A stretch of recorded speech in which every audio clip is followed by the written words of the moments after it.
की जो मौत है वो कौम की हयात है। शहीद भाई को सलामी देगी, शहीद सलाम सलाम। हर साल की तरह इस साल भी सिंध पुलिस 4 अगस्त को यौम शोदा भरपूर अंदाज में मनाएगी।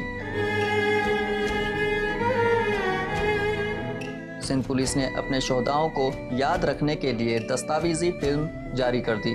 हर मुहाज पर पुलिस फोर्स के बहादुर जवान एक सीसा पिलाई हुई दीवार के मानिंद अवाम के लिए एक नाकाबिले तस्खीर ढाल बन जाते हैं।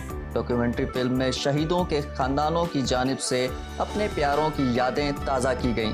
मैं शहीद गुलाम कादिर की बेटी हूँ और मुझे अपने अब्बू पर फख्र है। पापा एंटर हुए, बोल रहे मैं जा रहा हूँ मीरपुर खास।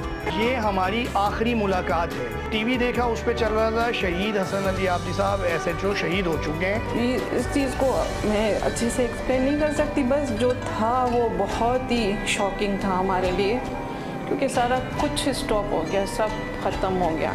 IG सिंध और एडिशनल IG की जानिब से तमाम पुलिस मोबाइलों और थानों के बाहर शहीद होने वाले एहलकारों और अफसरानों की तस्वीर आवेज़ा करने के अहकामात जारी कर दिए गए। पुलिस अफसरान ने भी शोधा के अहल खाना के साथ मुलाकातें तेज़ कर दी। कानूनी बालादस्ती हो या अमन का क़याम, सिंध पुलिस के जवान और अपने अफसरों को सलाम पेश करता हूँ जो दहशतगर्दों से वो लड़े और शहीद हुए हैं।